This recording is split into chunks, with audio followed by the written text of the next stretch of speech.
Estendemos a todos o nosso abraço fraterno, rogando a Jesus, o nosso Mestre, que nos abençoe com a sua paz.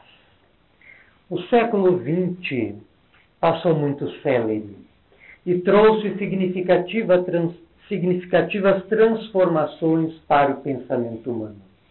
Já no início do mesmo, a partir das ideias de Albert Einstein e de Sigmund Freud, o pensamento humano sofreu uma grande revolução, modificando a forma de compreendermos o universo material, o campo das partículas e das micropartículas, o tempo e o espaço, e também no campo da nossa mente, do nosso psiquismo, do nosso eu profundo.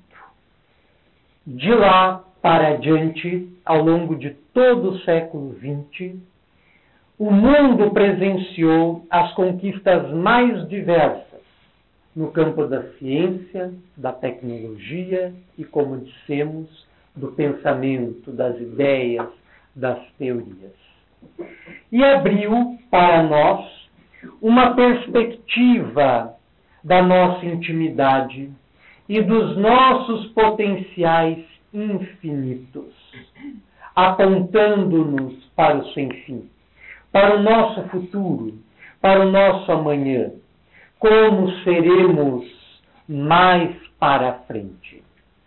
Destaca-se ainda, no século XX, a consolidação dos estudos no âmbito acadêmico das disciplinas da metapsíquica e da parapsicologia, que avançaram muito além da compreensão materialista que se tinha e que ainda se tem em alguns setores mais atrasados das universidades, das academias, em relação à nossa espiritualidade, em relação às faculdades que nós temos e ainda não compreendemos muito bem e que seguem o seu curso de desdobramento, de crescimento, de evolução.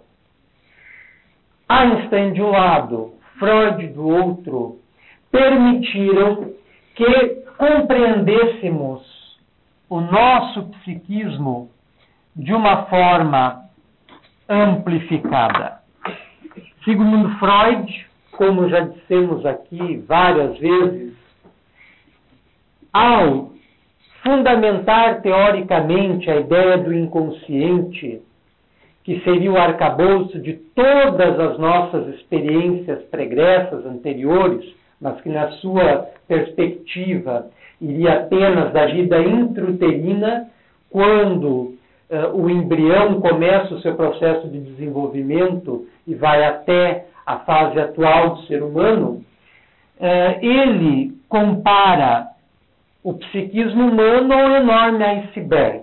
Todos sabem o que é o iceberg, um imenso bloco de gelo que possui uma pequena, sob a superfície da água, uma pequena ponta e submerso embaixo da água uma base de enormes proporções.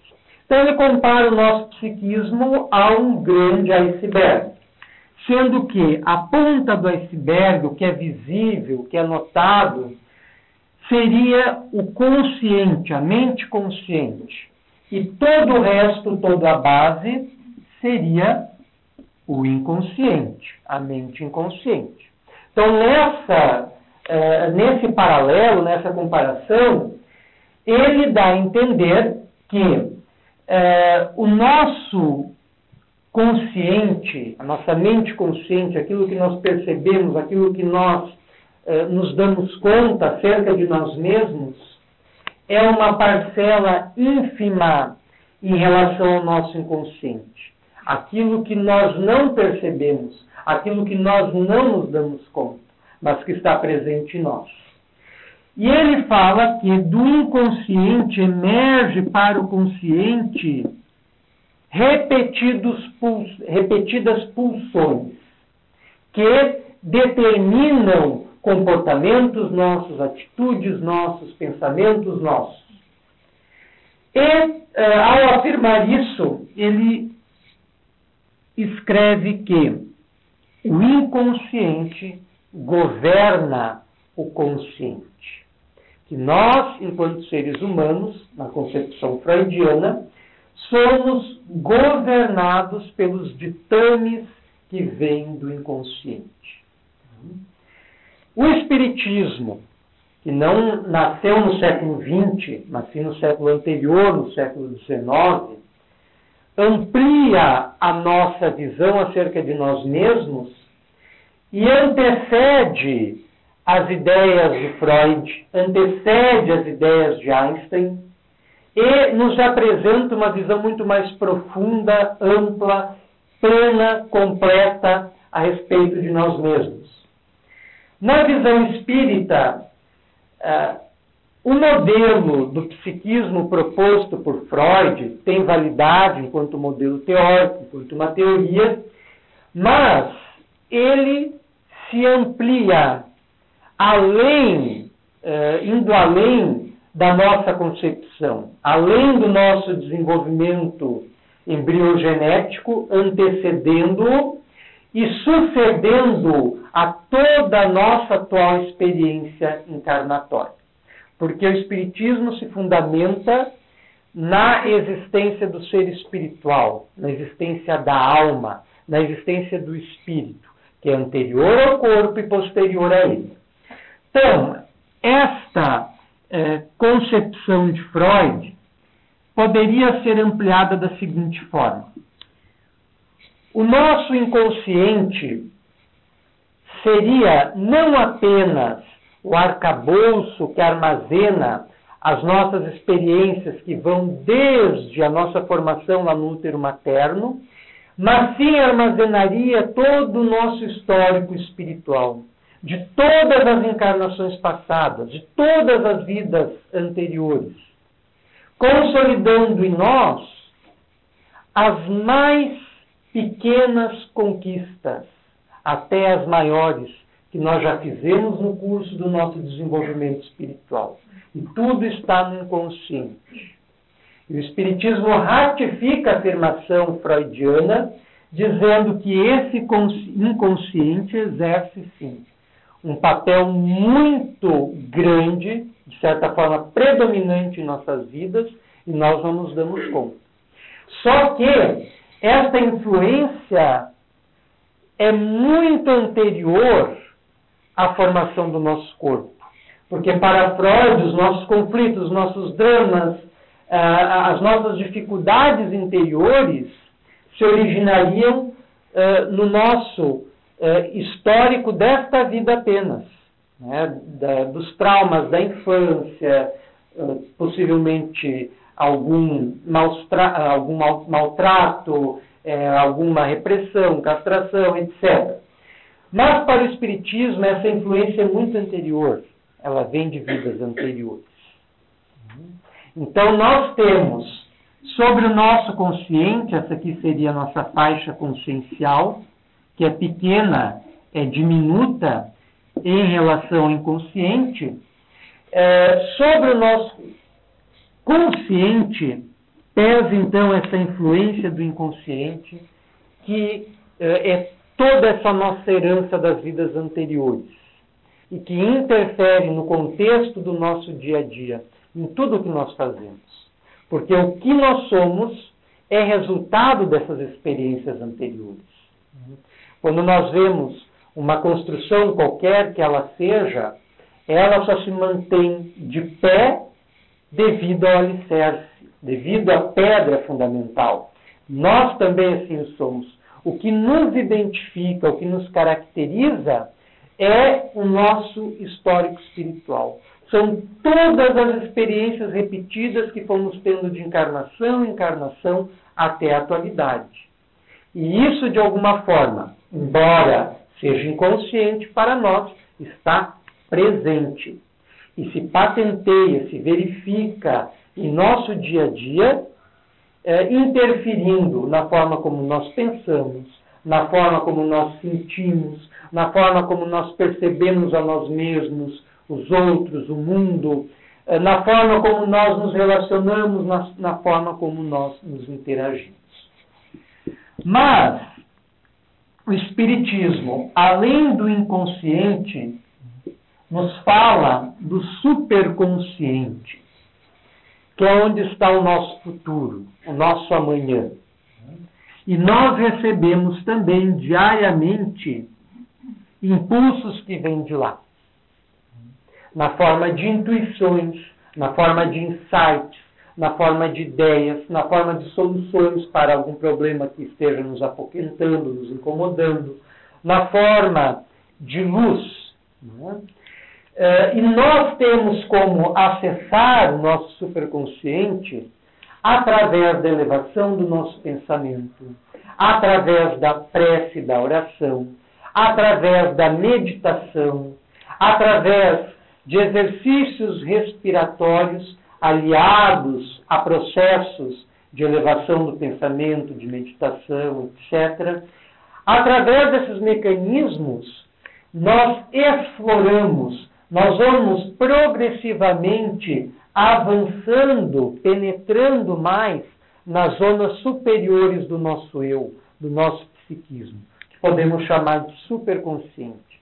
E de lá dimanam as respostas para as nossas dúvidas, como dissemos, a solução para os nossos problemas, as diretrizes e orientações para as nossas vidas. Sigmund Freud, quando examinou a vida e a obra de Leonardo da Vinci, que foi o maior gênio de todos os tempos, que viveu na transição do século XV para o XVI e teve, na sua época, uma vida apagada, porque os mestres da pintura, nessa época, não eram muito valorizados, tanto que ele morreu quase no anonimato da corte de Francisco I, rei da França, e muito pobre, esquecido. Os seus escritos foram encontrados muito tempo depois. E nesses escritos havia a esquematização de máquinas de voar, algumas muito parecidas com o helicóptero. Havia esquematizações de tanques de guerra. Imagine isso lá na transição do século XV para o século XVI. Tanques de guerra, planadores, paraquedas, escafandros, escafandro é aquela roupa de mergulho mais antiga que permitia que o homem mergulhasse até profundidades maiores, nas águas abissais, nas águas oceânicas. E ele tinha isso esquematizado nos seus escritos, que foram encontrados, como dissemos, muito tempo depois. Mas segundo Freud, quando examinou a vida e a obra de Leonardo da Vinci, toda a sua produção na área artística, na pintura, no desenho, na engenharia, nos seus projetos para várias áreas, ele disse o seguinte sobre Leonardo da Vinci: ele acordou cedo num tempo em que todos dormiam. E essa afirmação de Freud faz luz sobre a nossa intimidade. Porque Leonardo da Vinci é um exemplo de alguém que lá no passado estava no futuro. Alguém que lá no século XIV, XV, XVI enxergou muito mais longe. Por quê? Porque ele estava evidente que era um espírito muito evoluído e veio num tempo histórico contribuir para a renovação do pensamento humano. Porque poucos períodos da história se igualam à efervescência cultural, artística dos séculos XIV, XV e XVI na Europa Ocidental. Então ele vem com uma missão específica para a Terra. Mas essa sua superioridade lhe colocava em contato com as zonas superiores de si mesmo. E lhe permitiam ter acesso a essas ideias que na época eram malucas. Ele apresentava para reis, para príncipes. Nenhum deles se arriscou a patrocinar esses projetos de vanguarda. Contrataram seus serviços para a pintura, né, que imortalizou sua genialidade em obras como A Última Ceia, Mona Lisa, entre outras. Né? Mas nenhum governo, né, patrocinou o desenvolvimento das suas ideias de vanguarda, porque não cabiam no seu tempo. As pessoas viam aquilo como sendo ridículo, como sendo impossível, como jamais podendo se tornar concreto. No entanto, hoje nós temos helicóptero, temos o escafandro, temos várias máquinas que cruzam o céu, que cruzam o espaço. E Da Vinci já concebera isso com o seu pensamento, por avançar na direção das zonas superiores de si mesmo, do seu superconsciente. Nesse sentido, seu consciente, né, era mais alargado do que o da maioria, avançando na direção do seu inconsciente e na direção do seu superconsciente. Aqui nós temos no inconsciente, do inconsciente para baixo, menos infinito. É algo que não está fechado, que está aberto, porque nós não sabemos a nossa origem espiritual. Mesmo os espíritos mais evoluídos desconhecem as suas origens, as suas primícias. Nós sabemos, pelo que os espíritos afirmam, que nós começamos o nosso processo evolutivo na condição de princípio espiritual, princípio inteligente, que através do processo reencarnatório vai mergulhando na matéria, vai encarnando, passando um período na matéria, desencarnando, passando um período no mundo espiritual, reencarnando e assim repetidamente. Vai se autoconstruir, até tornar-se o espírito propriamente dito, quando ele conquista a sua individualidade, quando ele guarda a consciência de si mesmo. E essa fase anterior, na condição de princípio espiritual, segundo os informes dos espíritos superiores, se dá nos diferentes reinos da natureza, desde o reino mineral, passando pelo reino vegetal, passando pelos diferentes reinos animais, até chegar às faixas luminais. Tem uma questão no Livro dos Espíritos, que é a questão 570, se nós estamos equivocados, ou 540, não lembramos muito bem. Mas ela encerra da seguinte forma: do átomo ao arcanjo, tudo se encadeia. E os espíritos são bem claros. O espírito começou por ser um átomo. É evidente que não um átomo como a ciência o compreende. É uma outra compreensão que se tem. Mas eles são reticentes, por eles próprios, os espíritos superiores, não compreenderem muito bem, têm limites para entender as suas origens. Então a nossa origem se perde na direção do menos infinito, onde nós vamos, através de um processo sucessivo, nos autoelaborando, até adquirirmos a consciência da nossa existência. E avançamos na direção do mais infinito, do nosso futuro, do desenvolvimento pleno das nossas faculdades. Aqui, então, nós teríamos o átomo primitivo e aqui nós teríamos o arcanjo, simbolizando a culminância do nosso processo de desenvolvimento. Mas voltando a Leonardo da Vinci. Então, Leonardo da Vinci tinha uma percepção consciente mais avançada, maior, como tiveram todos os grandes gênios, todos os grandes santos, todos os grandes homens de pensamento e de sentimento. Né? Tendo um ser espiritual mais desenvolvido, possuía uma zona consciente mais intimamente ligada tanto ao passado espiritual quanto ao futuro espiritual. Tendo insights, tendo ideias geniais, contribuindo diretamente para o avanço não só de si mesmo, mas como de toda a humanidade.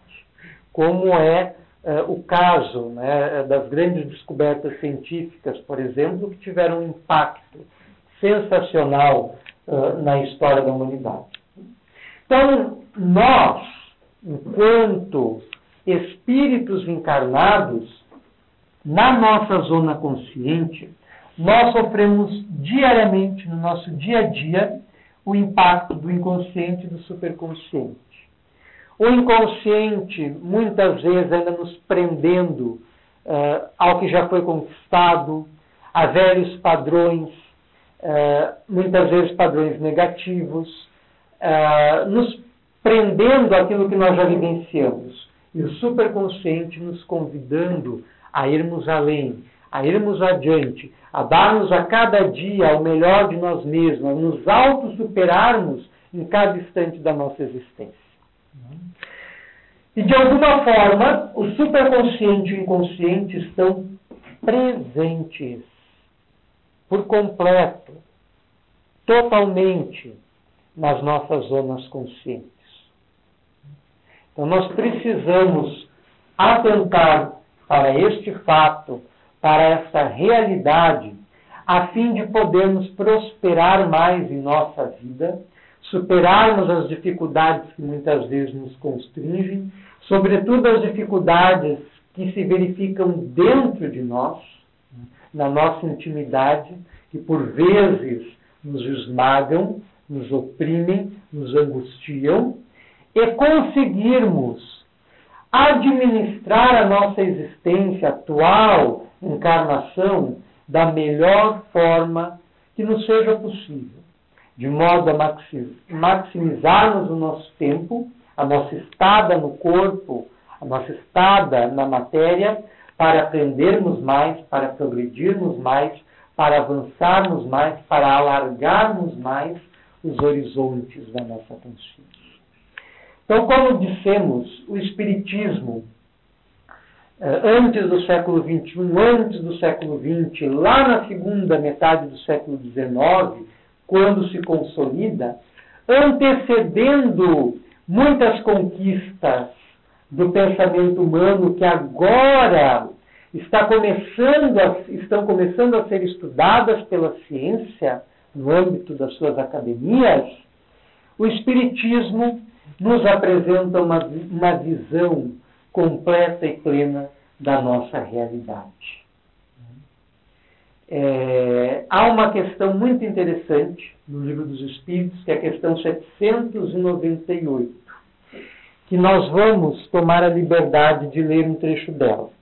Allan Kardec, codificador da doutrina espírita, pergunta o seguinte: o Espiritismo se tornará crença comum ou ficará sendo partilhado como crença apenas por algumas pessoas?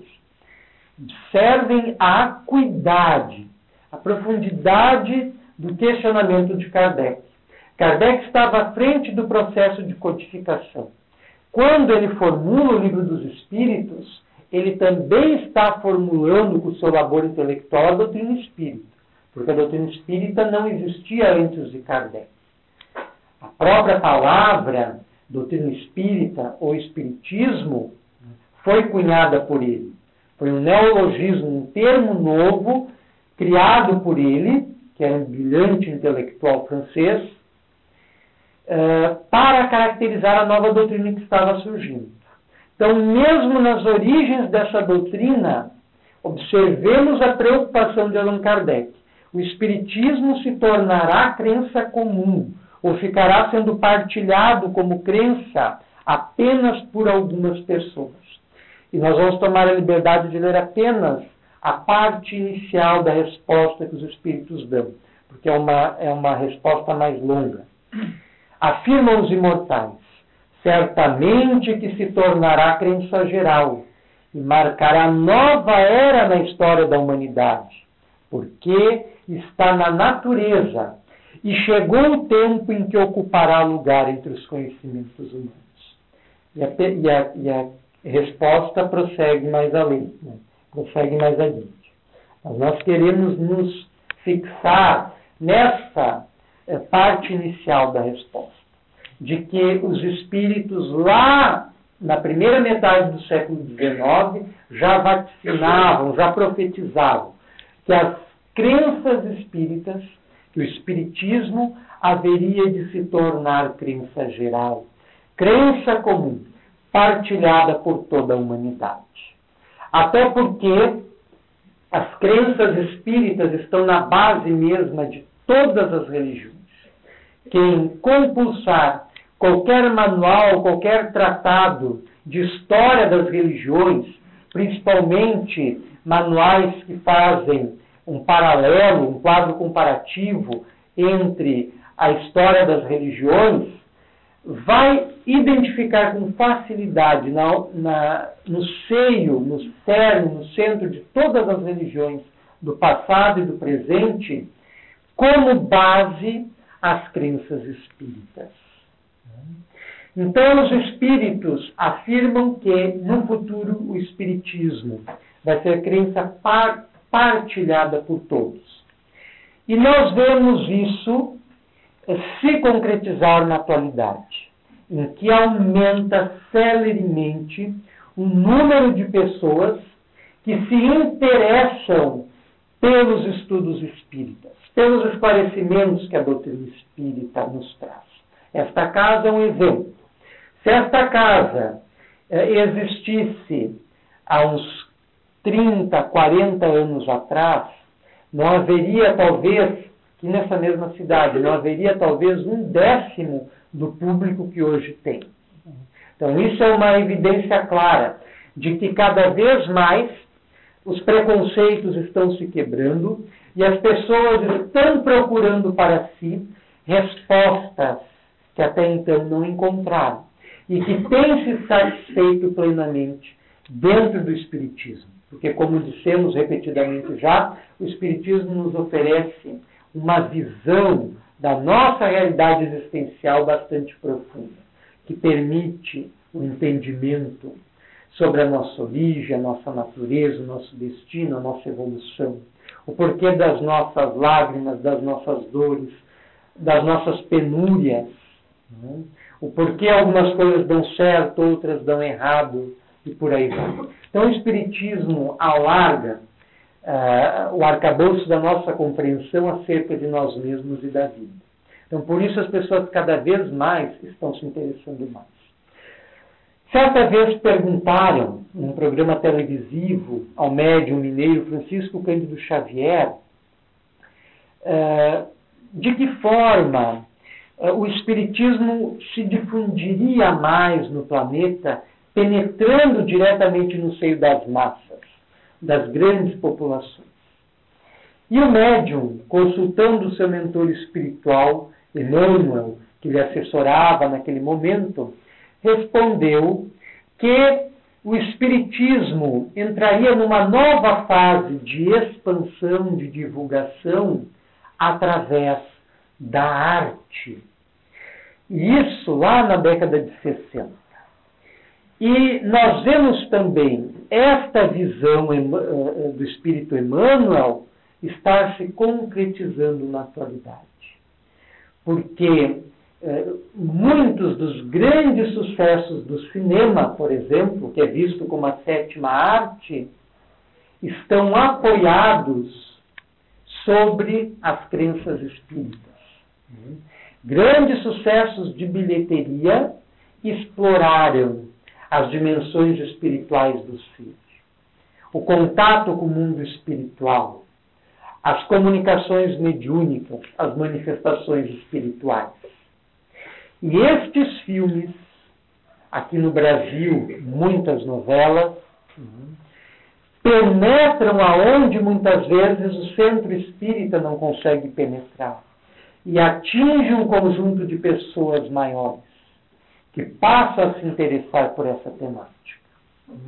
Então, Emmanuel tinha razão na sua visão de futuro, de que a arte, através do cinema, do teatro, das novelas, auxiliaria a disseminar, a difundir o pensamento espírita. E é o que se verifica na atualidade.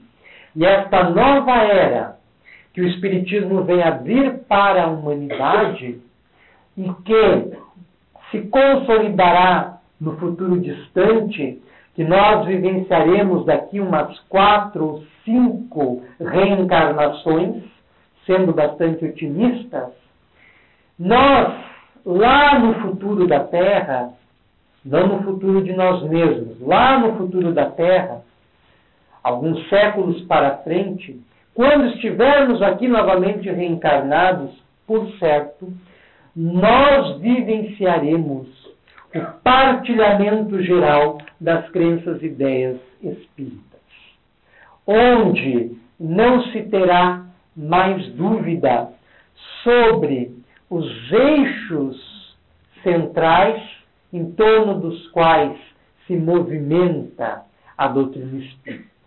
O primeiro eixo é o da nossa imortalidade, o de que somos seres imortais. O homem do futuro não terá mais dúvidas, como o homem do presente tem, acerca da sua imortalidade. Saberá que a sua essência, a sua intimidade é anterior do corpo no qual se encontra e sobreviverá a ele. Como homem lá do passado distante, que viveu na civilização egípcia, sobretudo se foi sacerdote, o sabia. Lá no Antigo Egito, o que hoje nós estamos aprendendo através do Espiritismo, os altos sacerdotes já conheciam. A imortalidade, a reencarnação, a comunicação com o mundo espiritual, a manipulação dos centros energéticos no nosso corpo espiritual, a manipulação dos fluidos, tudo isso era conhecido lá no Antigo Egito. E está atestado em vários papiros, em várias pinturas que chegaram até nós. Então, muitas dúvidas que nós temos hoje, os egípcios, sobretudo os altos sacerdotes, não tinham. Já era problema resolvido para eles. Porque, dimensionalmente, na sua consciência, eles estavam à frente do seu tempo. Até porque eram espíritos mais evoluídos que foram trazidos de outro planeta para cá, a fim de auxiliar no desenvolvimento do nosso planeta, a civilização egípcia como um todo. Então, eles estavam à frente do seu tempo, né? E estabeleceram muitos princípios científicos que foram descobertos, que foram comprovados muito tempo depois pela ciência, né? E até hoje, muitos cientistas ainda investigam alguns enigmas, alguns mistérios da civilização egípcia. Então, eles estavam à frente do seu tempo. Como em nosso meio, em nossa convivência, muitas pessoas também estão à frente do tempo em que a maioria de nós está vivendo. Os grandes líderes espirituais do século XX, como Madre Teresa, Mahatma Gandhi, entre outros, pessoas à frente do seu tempo. Chico Xavier, Divaldo Pereira Franco, ainda encarnado, são pessoas cujo pensamento está à frente do nosso, que vem mais longe do que nós. Porque tem uma outra compreensão do futuro. O que para nós é futuro, para eles é presente. Então, o homem do futuro não terá mais dúvidas acerca da sua imortalidade, da sua pré-existência e da sua sobrevivência ao corpo físico. E isso fará com que ele viva diferente sobre a face da Terra. Nós, mesmo nós espíritas, que conhecemos isso, se nós fôssemos levar as últimas consequências à compreensão da nossa imortalidade, nós revolucionaríamos a nossa vida. Passaríamos a viver de forma muito diferente do que estamos vivendo, dando mais valor para coisas que muitas vezes nós desvalorizamos, como é a convivência dentro do nosso lar, a companhia daqueles que nós amamos, que muitas vezes nós deixamos de lado para atender algum capricho, algum conforto nosso, alguma preferência nossa, e deixamos de passar mais tempo com a esposa, com o esposo, com o filho, com a filha, com o pai, com a mãe. O homem do futuro, consciente da sua imortalidade e dos objetivos que o trouxeram para o mundo, não fará isso, porque priorizará o seu círculo de relacionamentos, porque sabe que esse círculo de relacionamentos não surgiu por acaso, não se formou fortuitamente, não se consolidou ao léu. Esse círculo de relações tem uma origem espiritual, como nós o temos, e que se perde na noite dos tempos. Vem do passado remoto. Chega ao nosso conhecimento através dos romances espirituais, o histórico de famílias que repetidamente reencarnam juntos, para, através dos laços da consanguinidade, dissolver antigos ódios, antigas animosidades, antigos desafetos, antigas questões que as comprometeram umas com as outras. E é o nosso caso. E nós sabemos, cada um de nós sabe, a partir da avaliação da família em que se encontra, do passado espiritual. Tem uma ideia muito clara da origem das ligações que nos conectam uns aos outros. E muitas vezes nós queremos fugir disso e acabamos nos comprometendo mais ainda, desvalorizando a nossa família.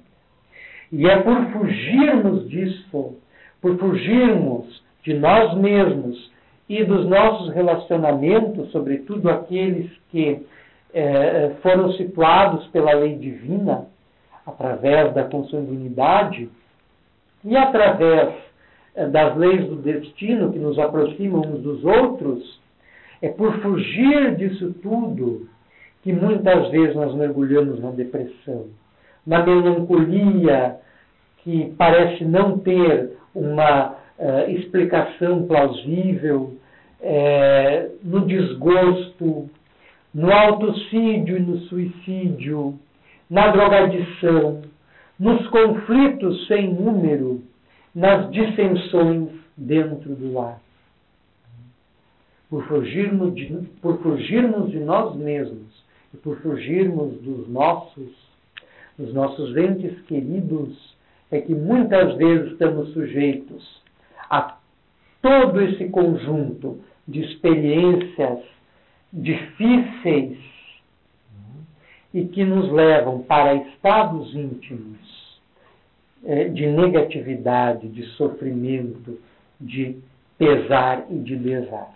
Então nós precisamos cada vez mais compreendermos-nos e compreendermos aqueles que nos cercam, para ali, onde nós fomos chamados por Deus, pelas suas leis, a viver, a desenvolver a nossa existência, a evoluirmos naquele ambiente, junto daquelas pessoas, a aprender a difícil arte de conviver, de compreender, de perdoar, de amar.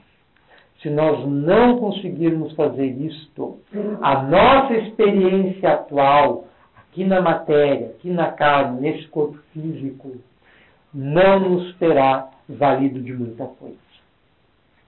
E, infelizmente, assusta e preocupa as comunicações espirituais que nós recebemos nas casas espíritas, principalmente de espíritas que estão desencarnando e que eram sabedores de vários conhecimentos espirituais e que, em seus comunicados, vêm dar notícias do sofrimento em que se encontram lá do outro lado da vida, das angústias que os perturbam, das dificuldades espirituais em que estagiam, por não terem sabido dar vida prática aos ensinamentos, às lições, aos conhecimentos que tinham assimilado quando estavam encarnados.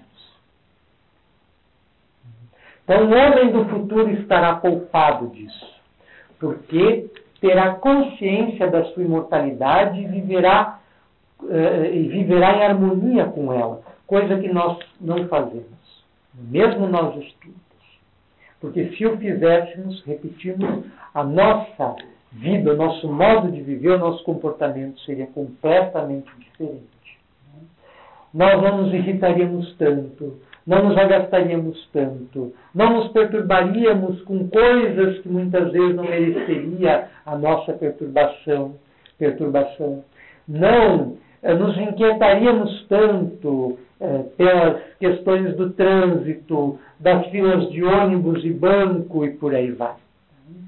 Nós nos perturbamos, nós perdemos a nossa harmonia com muita facilidade, o que revela a nossa fragilidade interior, o que revela justamente a nossa vida em desarmonia com a consciência que temos de sermos seres imortais.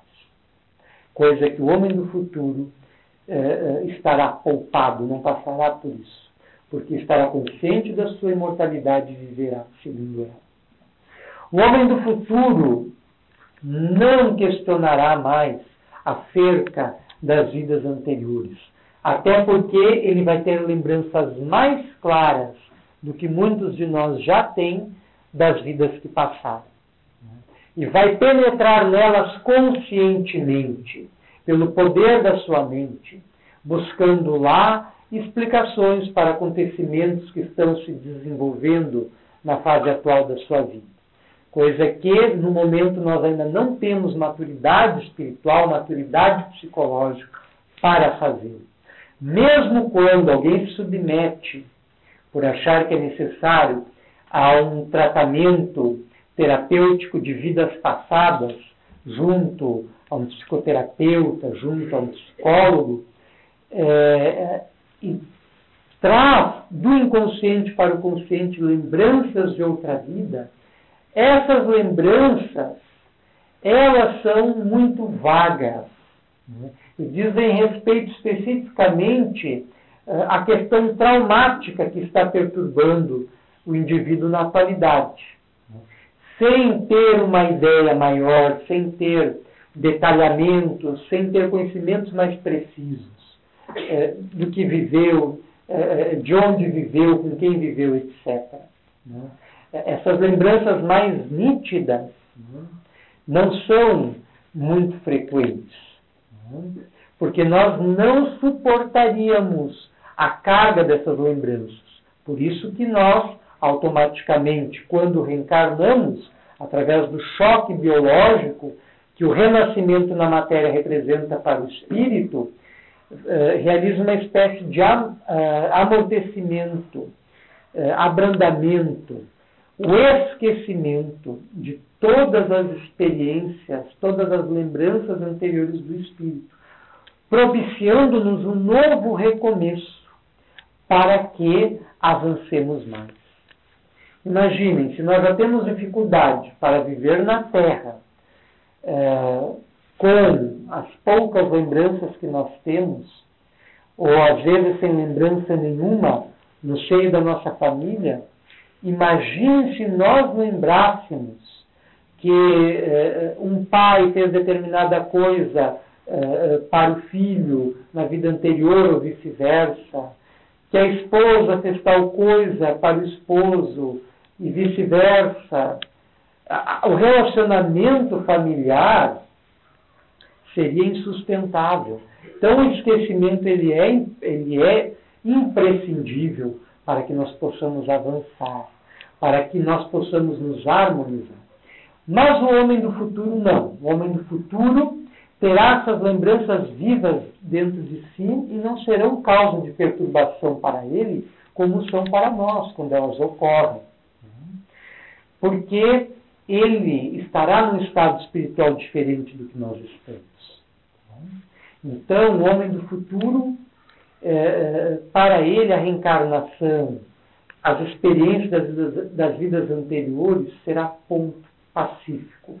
E ele conseguirá gerenciar isso com facilidade. O que acontece na espiritualidade hoje, segundo os relatos dos espíritos, nas colônias espirituais, onde, como no nosso lar, por exemplo, existem setores em que se vai fazer um trabalho na intimidade do espírito, reavivando lembranças, bloqueando outras, etc.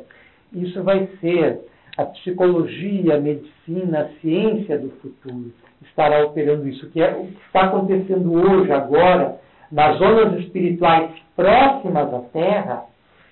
Isso daqui a 50, 100 anos, talvez menos, estará ocorrendo aqui na Terra. Porque o nosso processo de desenvolvimento sempre parte da espiritualidade para a materialidade. Então, o homem do futuro terá consciência plena da comunicabilidade com os espíritos.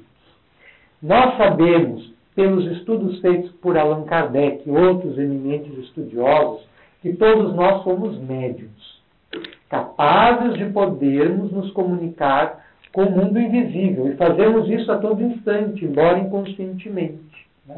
Muitas vezes, quando acordamos com uma lembrança viva de um familiar nosso que já desencarnou, frequentemente essa lembrança está calcada num contato espiritual que tivemos com ele durante o sono, ou da presença espiritual dele ao nosso lado. Isso ocorre rotineiramente com cada um. Muitas vezes um familiar já desencarnou há muito tempo e nem a sua lembrança nem está mais tão presente, mas surge um dia lá que a imagem dele vem repetidamente na nossa consciência. Na maioria das vezes isso é resultado da presença desse familiar ao nosso lado, que veio nos rever, que veio nos trazer o seu carinho, que veio nos auxiliar muitas vezes. Então, o homem do futuro terá suas faculdades mediúnicas e paranormais despertadas e maturadas, plenamente desenvolvidas. E vai conscientemente travar contato com as diferentes zonas espirituais que nos interpenetram, mas que nós não percebemos. Elas estão aqui ao nosso lado. Quantos espíritos estão aqui ao nosso lado e nós nem nos damos conta, nem percebemos, mas eles estão aqui. O homem do futuro os perceberá e vai se comunicar diretamente com eles, utilizando isso para o seu crescimento, para o seu desenvolvimento maior. O homem do futuro compreenderá muito melhor a lei divina do que nós compreendemos na atualidade. E sendo que esta lei está dentro de nós mesmos, como sendo a marca de Deus em nosso íntimo. Então, o homem do futuro compreenderá melhor essas leis e viverá de acordo com elas. E não haverá mais na Terra tantas guerras, tantas calamidades, tanta agressividade, tanta violência, tanta dificuldade, como nós experimentamos na atualidade. O homem do futuro, agraciado pela compreensão espiritual generalizada, viverá sobre a terra um estado de paz que hoje nós experimentamos raras vezes no nosso dia atribulado pelas preocupações que nos atormentam. No futuro, que nós estamos auxiliando a construir e edificar a partir das nossas ações no presente, o homem viverá de forma mais plena a paz, o equilíbrio, a harmonia e o amor, intimamente integrado com as leis divinas e dando-lhes cumprimento em cada pensamento, em cada palavra, em cada ação. Então, o Espiritismo, de fato, vem demarcar para nós uma nova era que se caracterizará pela difusão de todo esse conhecimento, de toda essa luz espiritual, que fará por nós, enquanto indivíduos e pela humanidade como um todo, o milagre da transformação, fazendo com que a humanidade acelere o seu desenvolvimento na direção de horizontes mais elevados, que nem a nossa ficção científica consegue ainda penetrar. Nós agradecemos a generosa atenção de todos e rogamos a Jesus, o nosso Mestre, que nos abençoe sempre, cada vez mais, abrindo, sempre que possível, a nossa consciência para a compreensão espiritual, para que possamos viver conforme ele viveu na Terra, imbuídos dos princípios do amor, da dignidade, da elevação, vivendo de forma mais harmônica e fraterna com aqueles que nos cercam, que nos rodeiam. Que Jesus nos abençoe.